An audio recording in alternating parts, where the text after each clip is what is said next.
India's economic engine परंपरा और आधुनिकता का मेल। इंडिया रंगीन संस्कृति और पुरानी परंपराओं का देश, आगे बढ़ने वाला देश भी है। इसकी इकोनॉमी पुराने और नए का अद्भुत मिश्रण है। यह एग्रीकल्चर, इंडस्ट्री और सर्विसेज का पावर हाउस है। इंडिया का जीडीपी ग्रोथ दुनिया में सबसे तेज है। यह तेजी से बढ़ोतरी अवसर और चुनौतियां दोनों देती है। इंडिया की इकोनॉमिक स्टोरी बदलाव की कहानी है। अपनी खेती की जड़ों से यह तेजी से इंडस्ट्रियलाइज हो रहा है और डिजिटल युग को अपना रहा है। देश का यह सफर इसके लचीलेपन और अनुकूलनशीलता का प्रमाण है। जैसे जैसे हम आगे बढ़ेंगे, हम उन प्रमुख सेक्टरों का पता लगाएंगे जो इस इकोनॉमिक इंजन को चलाते हैं। इंडिया की रीढ़ एग्रीकल्चर का स्थायी रोल। एग्रीकल्चर इंडिया की रीढ़ एक महत्वपूर्ण सेक्टर बना हुआ है। यह आबादी के एक बड़े हिस्से को रोजगार देता है, खासकर ग्रामीण इलाकों में। हालांकि पिछले कुछ सालों में कुल जीडीपी में इसका हिस्सा कम होता रहा है। इस गिरावट के बावजूद एग्रीकल्चर के महत्व को कम करके नहीं आंका जा सकता। यह बड़ी आबादी के लिए खाद्य सुरक्षा सुनिश्चित करता है। यह सेक्टर विभिन्न उद्योगों के लिए कच्चा माल भी प्रदान करता है। सरकार एग्रीकल्चरल प्रोडक्टिविटी को बेहतर बनाने के लिए सक्रिय रूप से काम कर रही है। यह किसानों को सहारा देने और उनकी आजीविका को बेहतर बनाने के लिए नीतियां लागू कर रही है। प्रोग्रेस को पावर देना। इंडिया का इंडस्ट्रियल लैंडस्केप। इंडिया का इंडस्ट्रियल सेक्टर इकोनॉमिक ग्रोथ का एक प्रमुख चालक है। मैन्युफैक्चरिंग, कंस्ट्रक्शन और यूटिलिटीज इस सेक्टर के आउटपुट में प्रमुख योगदान देते हैं। ये लाखों भारतीयों को रोजगार के अवसर भी प्रदान करते हैं।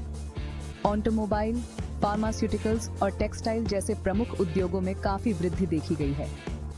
सरकार की मेक इन इंडिया पहल का उद्देश्य इंडिया को एक वैश्विक मैन्युफैक्चरिंग हब में बदलना है। यह पहल विदेशी निवेश को आकर्षित करने और घरेलू मैन्युफैक्चरिंग को बढ़ावा देने पर केंद्रित है।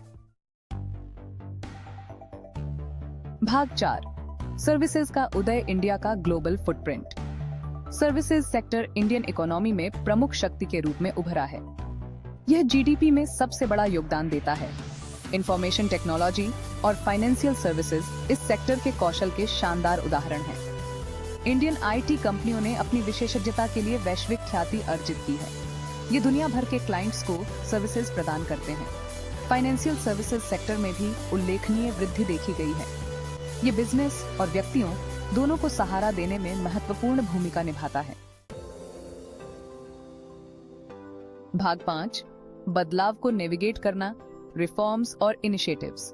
इंडियन गवर्नमेंट ने इकोनॉमिक ग्रोथ को बढ़ावा देने के लिए कई रिफॉर्म्स लागू किए हैं। गुड्स एंड सर्विसेज टैक्स या जीएसटी एक ऐतिहासिक रिफॉर्म है जिसने टैक्स सिस्टम को सरल बनाया है। इसने इंडिया में बिजनेस करना आसान बना दिया है। एक और महत्वपूर्ण पहल है मेक इन इंडिया। इस प्रोग्राम का उद्देश्य विदेशी निवेश को आकर्षित करना और घरेलू मैन्युफैक्चरिंग को बढ़ावा देना है। ये रिफॉर्म्स धीरे धीरे इंडिया के इकोनॉमिक परिदृश्य को बदल रहे हैं। इनका उद्देश्य बिजनेस के फलने फूलने के लिए अधिक अनुकूल माहौल बनाना है। भाग 6, क्षितिज पर चुनौतियां, असमानता और सस्टेनेबिलिटी। मजबूत आर्थिक विकास के बावजूद इंडिया को चुनौतियों का सामना करना पड़ता है। आय असमानता एक चिंता का विषय बनी हुई है। समावेशी विकास सुनिश्चित करने के लिए अमीर और गरीब के बीच की खाई को पाटने की आवश्यकता है। पर्यावरणीय स्थिरता एक और महत्वपूर्ण मुद्दा है। तेजी से होता औद्योगिकरण और शहरीकरण पर्यावरण पर भारी पड़ रहा है। इंडिया को आर्थिक विकास और पर्यावरण संरक्षण के बीच संतुलन बनाने की जरूरत है। भाग 7, इंडिया का आर्थिक भविष्य, संभावनाओं की एक टेपेस्ट्री। इंडिया का आर्थिक भविष्य आशाजनक है।